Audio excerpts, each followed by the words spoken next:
I've made a bit of a change to my more recent patterns so that you don't need to trim off the margins when you're taping them together.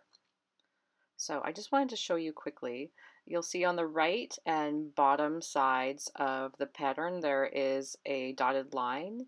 You simply take the next page and line it up along that dotted line and then tape it together.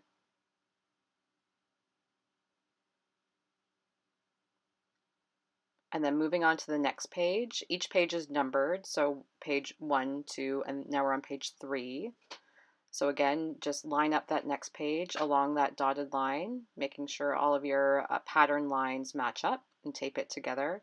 And the same goes for the second row. So just line that page up against that lower dotted line, tape in place,